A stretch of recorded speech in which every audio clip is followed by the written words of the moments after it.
Hey, what's up, you awesome people? No Man's Sky is being played right now by a lot of folks who've managed to get their hands on an early copy of the game, which is why a ton of information is being revealed about features that we're getting in the upcoming update. Do keep in mind that the update itself will go live in 2 days, and starting then it is when I'll start posting videos and do live streams of it. Until then, we'll only cover the update itself. I'll refrain from posting any actual footage because I know many of you plan to not get spoiled, and besides, even if I did post any footage from Next, I would definitely get strike down, so the video would be definitely removed. Nonetheless, I've personally watched some of those leaked gameplay videos, and I will say that the game looks way better than anything I've imagined. It's almost like No Man's Sky 2.0, but since there are still so many questions regarding it, and I know a lot of you guys still want a lot more information, in this video I'm going to try to at least cover a lot more of that, so we'll go over a lot of more details that we didn't cover in the past and things that were confirmed by people who have already played this game. So without further ado, grab your popcorn and let's get started. First of all, for all of you out there who have been watching the leaks, do keep in mind that the physical copy does not contain the final build. It is actually quite an old one. While most of the core features are still on it, a lot of stuff is missing or has placeholders. There's no way to do community events on the leak build, and there are many bugs and missing features. For example, a lot of the fleet gameplay is missing because it's just an old build, and this was confirmed by a Reddit user who's been playing the next update for quite some time. A lot of terminals cannot be interacted with as well, so yeah, just keep this in mind. This is the reason why everybody is expecting a day one patch, including myself, much like how it always happens with these types of releases. So whatever you're seeing right now in any gameplay footage is not the final product. A lot of it is missing, a lot of it is bugged. A few more details have also surfaced regarding joint exploration and multiplayer. In short, you can pick from the options menu to join a friend's game using the existing game that you have. Whatever save file there is, you can use that one and go on online, or you can join a random game and you will automatically be grouped with other people. You can also invite your friends to join you or play solo, so there's definitely a lot of options. But again, multiplayer is not a different game mode. You will still have access to the 4 already existing ones, which are normal, survival, permadeath and creative. If you're on a console though, these features, the online features, will only show up to you in the game menu if you have a paid subscription, which brings me to the next point on the list, and that is the fact that some of the multiplayer functionalities will require paid subscriptions for consoles. At least for the community events and a few multiplayer features like the one mentioned above, you'll need either PlayStation Plus or Xbox Live Gold to do them, so this is an unfortunate turn of events. Just keep this in mind and have them ready before the 24th, since you'll probably want to, test them out. PC players though, don't worry about it. Multiplayer is completely free like always. There's no subscriptions for us to pay. So yeah, everybody in the comment section who's currently playing on PC, please proceed to press F to pay your respects for our fallen console brethren. Walking in space has also been confirmed, and it seems you can even fall to your death in it, or at least get teleported back on your freighter in case you fall off of it. Basically, certain freighters, you probably already saw them in the trailers, allow docking your ship to them, which happens on a platform outside in, outer space. This gives you the possibility to also admire some very beautiful sceneries, no longer being bound by an inside room. You can walk around, everything is happening in real time. It's quite a big area outside with multiple floors, and somebody confirmed falling from it is also possible, and upon doing so you get spawned back on the freighter itself. I'm not really sure if that implies that you're actually dying and then you respawn on the freighter, or if the freighter itself is teleporting you back. I didn't really see any footage of this, but it sounds fun as hell, and yeah, that's definitely gonna be, on my bucket list. Hopefully there's even an achievement attached to just falling off your freighter. Oh, and there's also gravity on the outside, so you're never going to float in space or anything. At least that's not in the game currently.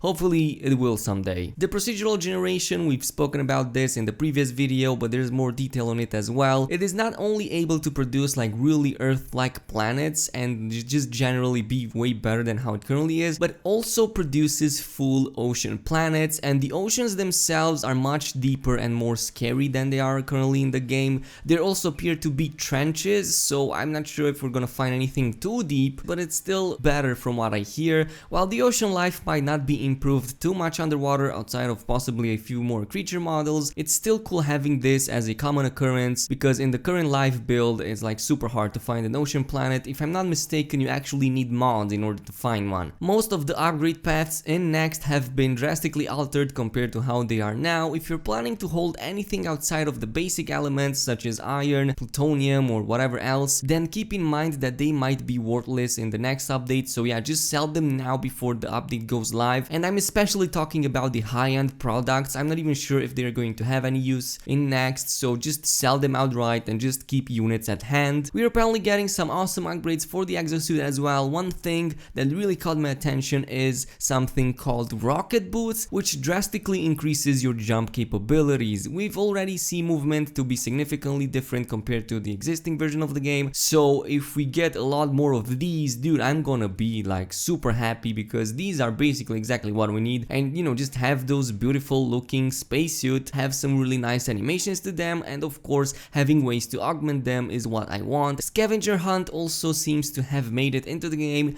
This comes in the form of artifact crates that you randomly find scattered around the world. I'm pretty sure there's also missions for this, and you get them by exploring random planets, and from what it seems they have to be unlocked. Now the unlocking process is unknown so far, but I'm pretty sure I saw a screenshot of a freighter having something to do with this. It's possible that some kind of terminal or scientist on your freighter is needed to unlock these ancient locks. The distant detail in general has been massively improved from what I can see. Not only do the graphics look better up far and the flora generally spawns at very high distances, but they also retain their detail upon getting closer to them. So planets finally retain their looks. No longer will the procedural generation significantly alter the looks of a planet as you'd enter the atmosphere and land on the ground. There's still going to be some texture popping though, as there's no game out there that can literally render everything from very far away without having a little bit of pop-up over there, so it will still be significantly better than anything we've seen so far in No Man's Sky. The ringed planets also seem to be a common occurrence, and while the rings are indeed very good looking, unfortunately they're not made out of any solid particles, so it's still a texture applied around the planet. But I mean, that one makes sense. It is definitely very resource friendly. You're not gonna have any FPS issues with it. I reckon that if Hello Games did indeed made it out of solid particles like dust and rocks, it would definitely destroy your FPS. I'm pretty sure that somebody attempted this, but it was literally 1 or 2 frame rates per second. That's how bad it was applying this all around the planet. So again, textures are pretty okay, and it seems that the lighting around them is also very good, so you're never going to feel that they are out of place. Another interesting thing that kind of took me by surprise when I first heard about it is the fact that not all systems hold a space station anymore. So if you've played the game for some time, you would know that each solar system holds one space station. Well, apparently people are saying that this is not the case anymore and they are not as common as they used to be. This is actually super awesome and surprising, and it kind of means that there's now a possibility for you to permanently not be able to move from a system anymore. And I'm going to give you like a typical scenario. Let's say you land in a system without a space station and without much resources left, and let's say the planet you land on is not really resource rich either. Normally in this game you could go there manually with your ship, but what happens, for example, the space station is now missing and you have no portal, no way to build one, and no way to like turn back because your warp cells are depleted. So this brings up like the possibility to actually get lost in space and not be able to like go back. I'm not sure. I think there's a lot of tools at our disposal right now to escape these types of situations, but it definitely sounds interesting to not have space stations in every solar system, so I'm definitely looking forward for that. Sentinel interaction also got an improvement. I'm not sure how well confirmed this is, but somebody said something about new types of flying sentinels popping up when you kill the first wave. Essentially just the normal sentinels but with more armor. I think this is pretty cool, and definitely the sentinel gameplay needs, you know, an upgrade. I still think walker sentinels don't generally roam the planet in the way that you see them in the trailers. I'm pretty sure that that particular scene was an actual encounter after somebody must have triggered 5 stars. I still think that the big guys will only show up when you have full 5 or 6 stars, when you kill sentinels or do any illegal activities. But since the build on the CD is just old, this feature might as well just be missing. Again, a lot of features are missing missing from the disc version because it doesn't have the day one patch, and this could also apply to planetary rotation. And by the way, nobody has seen planetary rotation being a thing in Next. I doubt that it would make it, and it's not something that easy to make. Hello Games did say it in the past that this game is more arcadey than it is realistic, and if you think about it, planets revolving around the sun would make navigation between them even worse. Like, we already need a few minutes to go from one planet to another. If they added moving planets and them rotating around the sun, it would make things even more complicated, as you would need to travel more and there would be much more dead time. So again, they did have this in their pre-build before the game released, and they have found out it is not that interesting. So again, you might find it interesting for like a couple of hours at most, but then it would definitely become tedious because the planets themselves would also be like more, you know, further apart and everything like that. On the console version, at least on the Xbox One, the game comes out with two options, one for high performance and one for high quality.